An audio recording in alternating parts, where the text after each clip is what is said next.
Yo, magandang araw mga kap. Kamusta kayong lahat? Para sa video na to, mayroon tayong tatlong kliyente at lahat sila ay pare-parehong dreadlocks repair. So, umpisahan na agad natin dito sa una nating kliyente. Siya ay si Sir Jeffrey. At si Sir Jeffrey nga pala ay nagmula lang dito sa Bagong Pook, Lipa City, Batangas. Ito nga pala yung first repair ni client after namin kabitan yung dreadlocks niya last December 2023. Bali, isa si Sir Jeffrey dun sa 20 clients natin last December at itong vlog na to ay throwback vlog na nga pala dahil ito ay naganap pa last May. So after 5 months, bumalik siya sa atin para sa repair dahil ikakasal siya last June. At dahil throwback na nga lang tong video na to, bali kinasal na to si Sir, invited tayo pero hindi naman tayo nakapunta. Kaya muli, congratulations nga pala kay Sir Jeffrey ng Bagong Pook, Lipa City. At ayun, ito yung resulta ng repair natin sa kanya.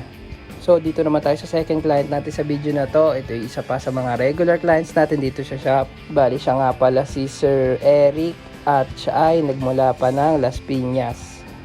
Sobrang tagal ko na nga palang client nito si Sir Eric. Siguro 2 years, 3 years na yung dreadlocks niya.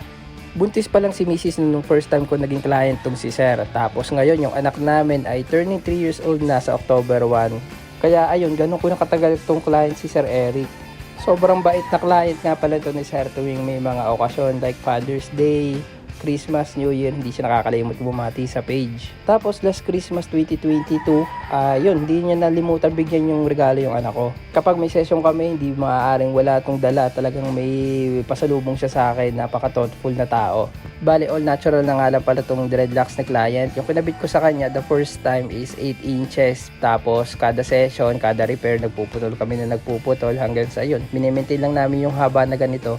At ito na yung resulta ng gawa natin kay Sir Eric. Ang client natin ay nagmula pa ng Las Piñas. Ang gawa natin ay natural locks repair. Para naman sa huling client natin sa video na to, ang client natin ay OFW pa galing Kuwait. Bali siya nga pala si Sir Olan at yun, nag-inquire siya sa akin para sa dreadlocks repair. Nung first time ko makita yung dreadlocks ni client, talagang hindi siya mukhang dreadlocks, mukha siyang afro curl lang. Bali hindi nakita yung partitioning, dikit-dikit yung strands, tapos sobrang gulo talaga, sabog na sabog. Ang alam ko, mga kapwa Pinoy lang din yung gumawa ng dreadlocks niya, tapos may isang Nigerian yata na sumusundot din minsan.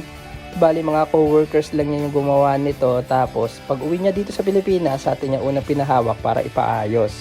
Another throwback vlog nga pala to kasi ito ay naganap pa last July 7.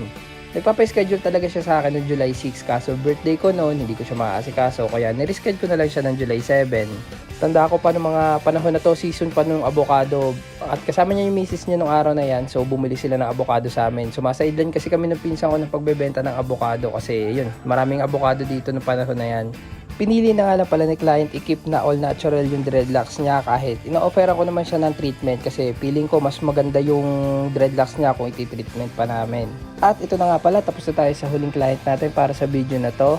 At makikita nyo na rin ang pagkakaiba ng before and after ng session natin kay client. Dito kitang-kita na natin yung mga partition, mukha na siyang dreadlocks. Kaya dito ko na tinatapos tong video na to. Maraming salamat sa tatlong client natin, si Sir Jeffrey, si Sir Eric at si Sir Olan. At para naman sa mga interested clients dyan within Batangas, ang shop ko po ay located sa Lipa City. Gumagawa po ako ng any kinds of dreadlocks, afro curl perm, braids and cornrows. Meron po tayo Facebook, YouTube and TikTok, The Dreadlocks Factory.